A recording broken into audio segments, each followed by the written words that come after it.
welcome back to my read-along of A Tale of Stars and Shadow. Today we're up to chapter 12, and I'm going to jump straight in. Alrighty.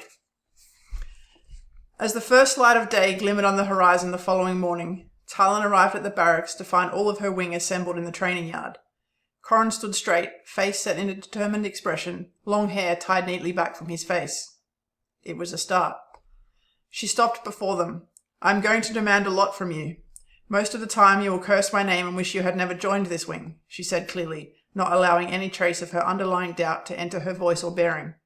"But I will make you into warriors. Better yet, I will forge you into a formidable team." She was silent for a beat. Theac glowered into the distance, but the others, even Zamril, looked alert rather than bored. It wasn't resounding enthusiasm, but it was better than nothing. "Talyn," she continued, "could you please show us the quickest way to the wall walk down into Dock City?" The winged man gave a jolt of surprise, but turned and began leading them out of the yard willingly enough. As it turned out, the barracks was only a quarter-turn walk through 3 narrow walkways, 2 alarmingly swaying bridges, and down 4 ladders to the top of the wall walk. The sun was already warm in the air, and Feather Bay gleamed a calm blue.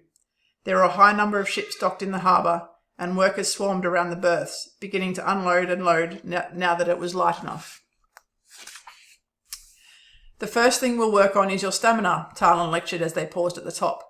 "Good conditioning will allow you to last longer in a fight and give you that extra bit of strength to put into a final thrust. It will make you a better, more agile fighter." Without waiting for a reply, Talyn set off down the path at a fast, swinging stride. It took almost a full quarter turn to reach the bottom, and by that time they'd all worked up a sweat. She eyed their clothing, making a mental note to request proper uniforms from Ravenir.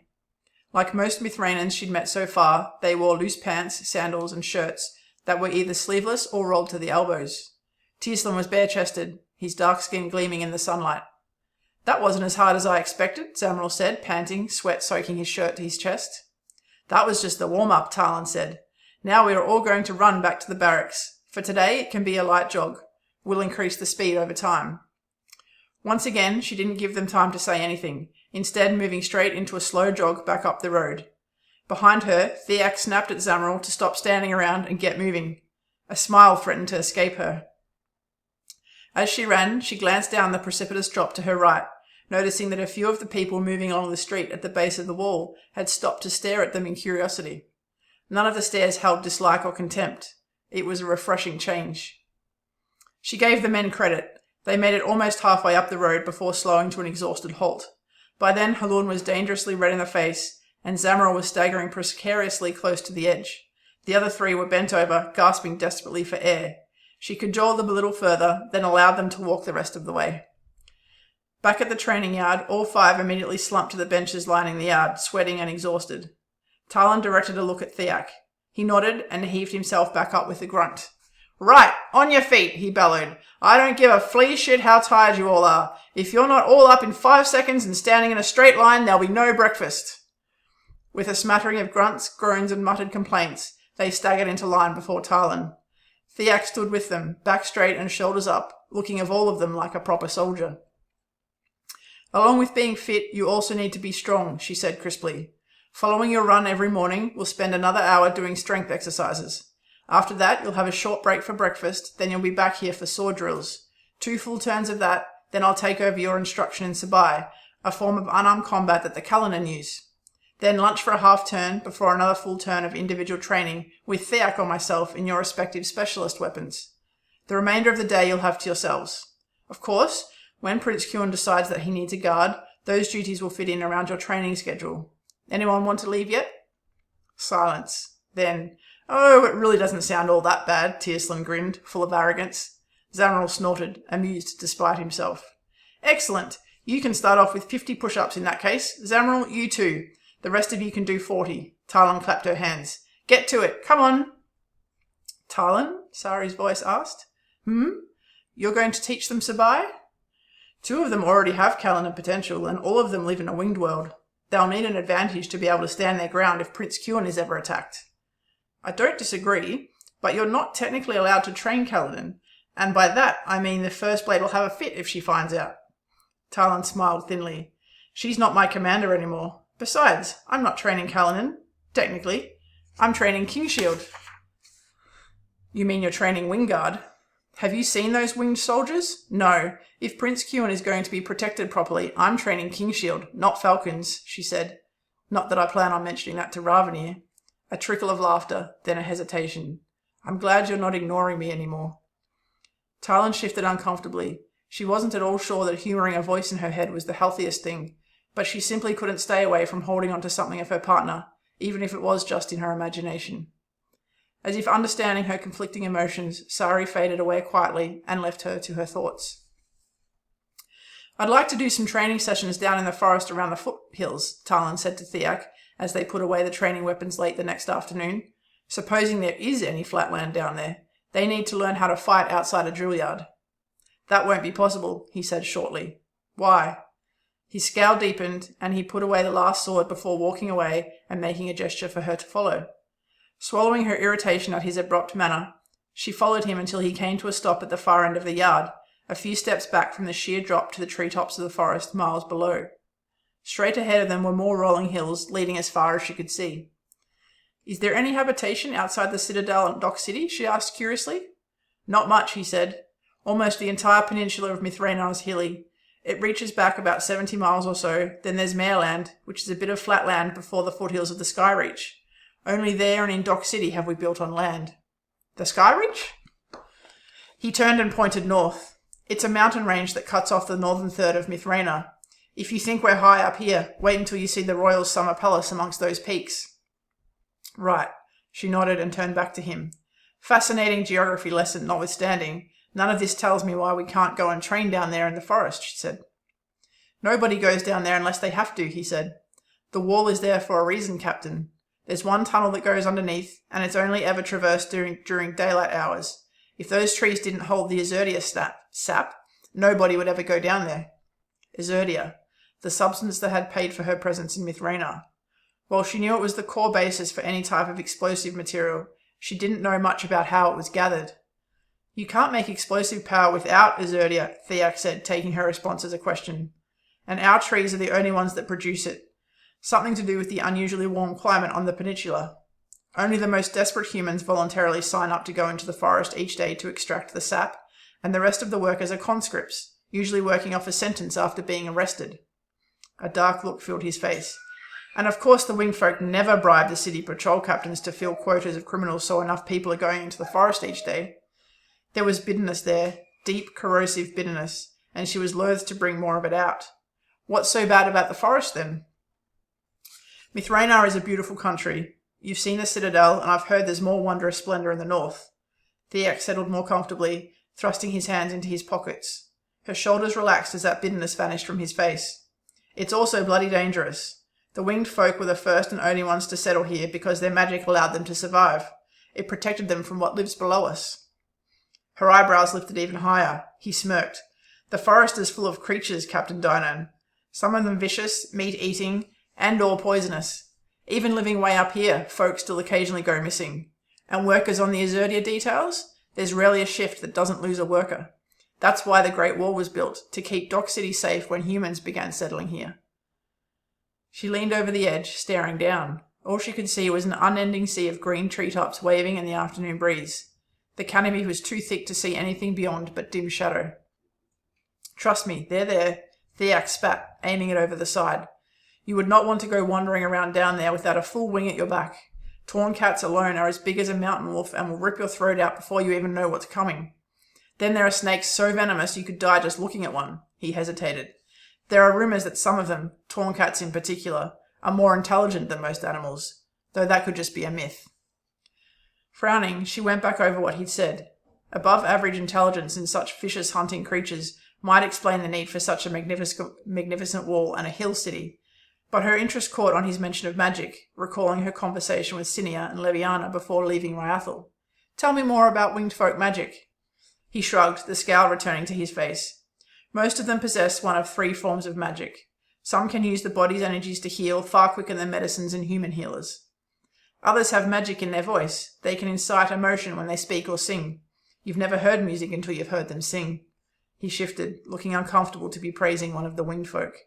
Then there are those who mostly end up as falcons. They have an ability to focus their energy into single bursts of power. Talyn straightened. That sounds similar to what the Calynan can do, summon shields of pure energy. It's an ability unique to the Calynan. Your Calynan must have winged folk blood then, Theac frowned. Come to think of it, something's been nagging me about you ever since we met. At certain angles, you almost look as if you have the features of the winged folk too. I don't think so. Talyn dismissed that with a laugh. Her parents were both firmly human, and certainly none of the Calynan had wings. Someone would have noticed that. None of us can fly. Are there any other magical abilities? In the old tales, like the ones about intelligent creatures, there was another ability called glamour. It had something to do with the ability to cast illusions, but none of the winged folk have been born with it in decades, and there is some suggestion that maybe it never existed. Theac shrugged. And magic isn't such a wonderful thing. We humans don't have any magic, and it's just another thing they use to keep themselves superior. Does the royal family have magic? Perhaps if Kieran did, he might be able to protect himself better than she'd assumed after their meeting. Theac scowled. They're the most powerful of them all. Prince Mithranar alone puts the fear of a torn cat into anyone thinking twice about trying to take a bite out of Mithranar. You mean Montan? Again, Cinea's supposition came to mind. Aye. The Queen's father took the threat from Montan a little more seriously than his predecessors and married her to a Montani prince. Princes Mithranar and Azralan are both half Montani, and that familial link helps keep the Ahara at bay. A wise strategic move, she murmured. Who is Prince Kieran's father? Nobody knows. Theac's voice grew short. Or gives a shit. Are we done here, Captain? Drill is over and I'd like a cold drink. As he turned away, Talyn had a sudden thought. Wait, you said most winged folk have magic. Does that include Tierslin? You'd have to ask him, he shrugged, clearly not caring one way or the other. All right, thanks for today, Theac. We'll forego those training sessions in the forest for now. I'll see you tomorrow morning? Aye, he nodded and walked off. After stopping the first falcon she spotted on her way to the palace's exit, Talyn went looking for Tierslin. Not bothering to offer his name or acknowledge hers, the falcon had brusquely told her the location of an inn popular amongst the Wingguard. He couldn't have been more eager to keep moving, only reinforcing the sense that she was an unwelcome outsider amongst the falcons. She almost had to smile. If only they knew how little their casual indifference mattered against the constant aching grief she carried inside. Still, something told her he wouldn't have helped at all if she hadn't mentioned Tierselin's name specifically. She wondered exactly how Tierselin's family fit into the winged folk hierarchy. Clearly noble to be on speaking terms with Kieran, and he'd said something about his father sitting on the Queen Council, whatever that meant. The falcon's grudging assistance indicated they could be more than just noble, which made it even stranger that he hadn't made it into any of the other falcon wings. The inn was outside the palace, and she paused on the bridge spanning the rushing waterfall that separated the palace from the rest of the citadel, gazing down with awe and a touch of apprehension. The spray was delightful against her hot skin, and she lingered to enjoy its cool touch. How odd to have such a dangerous land underneath a city of beauty and light. Despite Theac's warnings, if Sari had still been alive, little would have stopped them going to investigate what was really down there. She moved on when the two falcons on guard at the bridge started throwing her annoyed glances, lengthening her stride and meeting their looks as she passed with cool indifference. Laughter drifted through the thick afternoon air as she made her way along a busy thoroughfare and caught sight of a crowd of people sitting at tables and chairs outside the inn she was looking for. It was late afternoon and the residents of the city were probably finishing up work for the day and going out to drink and socialise. She had yet to establish whether the noble winged folk did any actual work, or if they didn't, what they did with themselves during the day. I can't think of anything more boring. A quick mental shudder from Sari. Too right, Talyn muttered. What was life without purpose? As she paused in the entrance, a quick scan of the inn found Tierslin sitting at a long table by the wall with a group of off-duty falcons. Part of her noticed once again how different the architecture of an inn built for winged folk was. Wider and longer, with higher ceilings and large spaces left around each table to accommodate wings. The rest of her was monitoring the tension that began filling the room the moment she stepped inside. Humans weren't welcome here, and Prince Kieran's guard or no, she was very much human. Her right hand dropped to her side, her body falling into the instinctive watchfulness of years of walking into places where Calynan weren't welcome. The space at her right shoulder where Sari always stood was suddenly gaping and stark, and she had to fight not to keep looking over her shoulder. She was in an inn in Mithranar. Nobody was going to attack her here. A deep breath, and she centered herself. Then, ignoring the hostile looks directed her way, she headed towards Tierslin. He nodded amiably when Talyn asked to speak with him outside, though he endured a deal of ribbing from his companions as he rose and followed her. By the time they exited the inn and crossed the walkway to lean against the railing on its opposite side, the winged man's ears were red. "How can I help you, Captain?" he asked politely. "Thank you for coming out to talk to me," she said, not indifferent to the embarrassment he must be feeling. "I know you're off duty." He seemed surprised by her sincerity, but his shoulders straightened a little. "That's all right." "I came to see you because I'm curious," she said. "I was just talking to Theac about the different magical abilities winged folk possess. He thought you must have the ability to focus your energy into a ball of power, to attack, or you wouldn't have been accepted into the Falcons." She frowned. "Why didn't you mention it when I asked about your individual skills?" Tearslin flushed a deeper shade of red, and his shoulders sagged again. He shot a surreptitious look back inside the bar. "I have some healing magic," he mumbled so softly she could barely hear him. "Nothing useful, really." "So you can't do what Theac described?" If possible, he turned redder. It confused her. Why were her questions making him so uncomfortable? Wary of pushing him too far, she stayed silent, letting him come out with it on his own.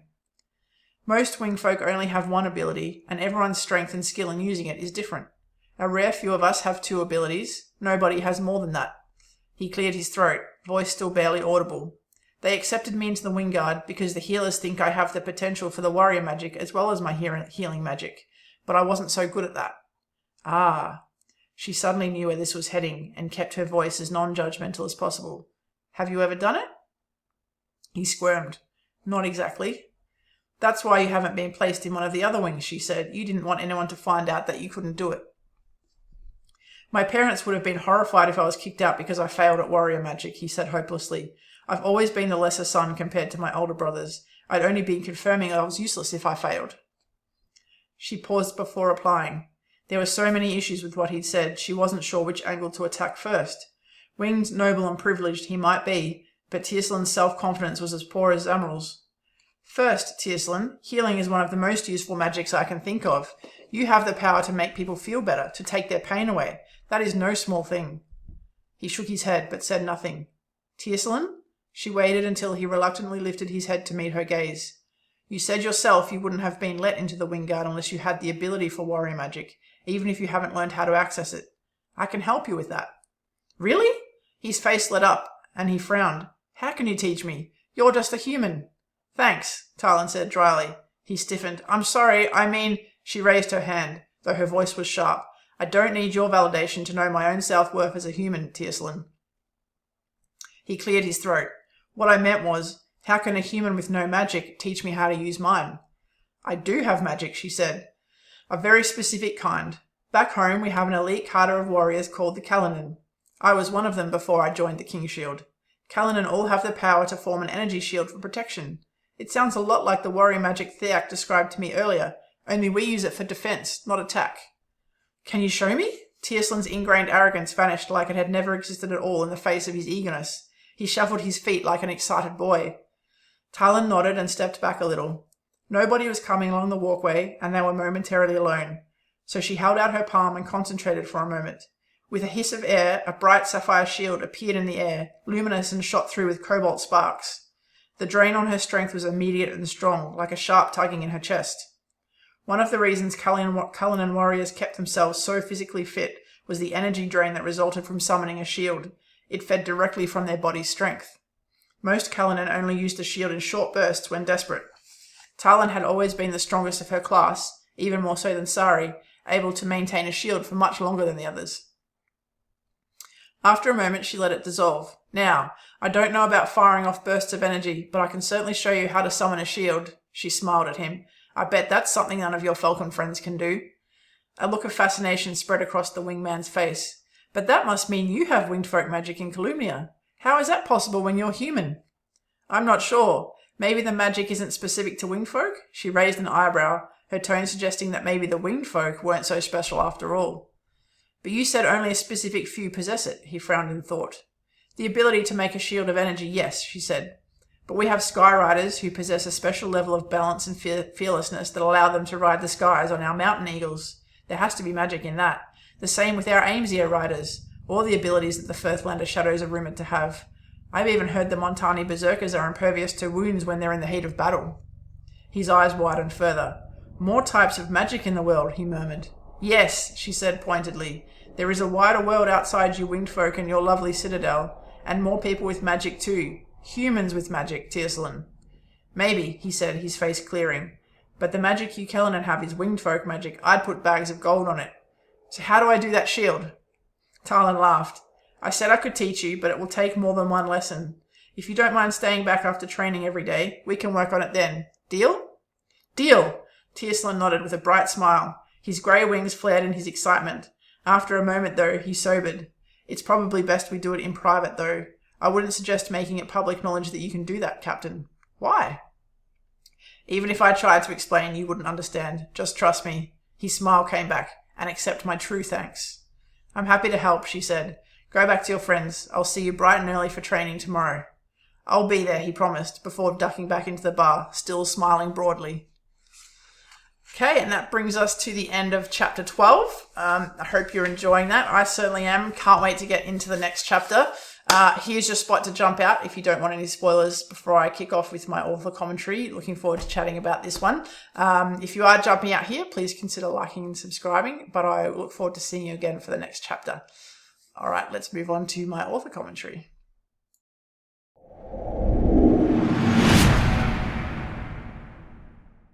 All right, let's chat about chapter 12. So first off, I'd just like to say, as much as I love the wolves, I could not be one because there ain't no way that I could run up and down that wall. I know they all get to being able to do this like without breaking a sweat as their training develops. But no, I just don't really truly believe I'd ever be able to run up that thing without doing exactly what they did on their first run, which was almost die of exhaustion halfway up. But that was a fun scene after the kind of that moment with Corrin where they really started for the first time to develop those tendrils of teamwork and also realize that Talyn is genuinely there for them, or at least they feel like they can maybe start to trust her. They are at training the next morning on time and perhaps not like absolutely thrilled to be there, but willing to be there and willing to do as she asks them, which is it was a big step change from where they were previously. So from Talyn's perspective, this is a great step forward. And for the readers and for me as the author to kind of be able to start moving in that direction was a lot of fun. We also then get a long conversation between Theac and Talyn where we start to learn a little bit about the backstory of Mithranar and the magic, not just necessarily of Mithranar, but the world. The first mention of glamour magic is dropped in here, and that was very deliberate because, of course, the reason Kuan is able to be the Shadowhawk and the reason he's able to walk around and appear as a human to his network and to those that he meets with and works with, Sania and her team as well, is because of his glamour magic. So he's able to use magic to make himself appear human with the aid of the bulky cloak to hide his wings and that sort of thing. And knowing that was coming, that was the first seed I wanted to plant that showed that Kuan, for the first time in generations, has been born with that magic that he's kept hidden and that nobody knows about, but it's what allows him to do what he does. And then those of you who've read the big spoiler alert here, but those of you who have read the very final chapter of A Duet of Sword and Song know that Anwin Wingsong also has this glamour magic because he's been using it his entire life to hide his luminous Doomnarik's eyes and kind of tone down that in his features, essentially to keep himself and Kuan safe. So that was a fun little tidbit to throw in there. Theac kind of makes a very throwaway comment, but it's actually super important. If you're going back to reread the book, it's the first time you'll get that hint about Kuan. And then there's another conversation between Talyn and Tearslin, and again, he's part of her wing now, and she feels responsible for him, and she wants to help, and she thinks she can, and he, again, is a little bit taken aback by that. He's not used to people genuinely giving a shit about him, just like the others in the wing are, and that's where their similarity is, even though their backgrounds and their lives are so different. And she talks to him a little bit about her Kellenan magic and how similar that is to the winged folk magic, and he kind of nails it straight up, that they're probably the same magic, and that's not something that we necessarily find out definitively in this series, but it's teased, and there is an answer, and that answer will potentially come in a future book or a past book. Who knows, maybe ask the author. But yeah, that conversation is interesting too, just in terms of filling out a bit of the backstory of the world and giving a quick name drop to the different types of warriors and different types of magic there is in this world. So you've got your Kellenan with their magical energy shields.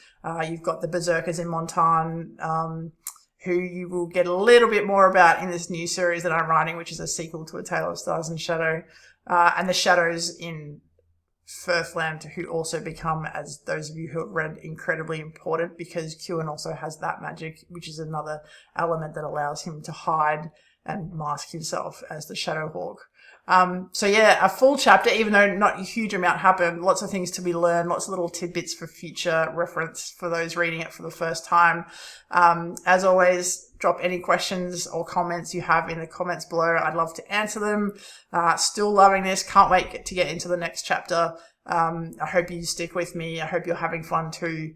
Yeah, I'll see you soon. I hope you have a great day.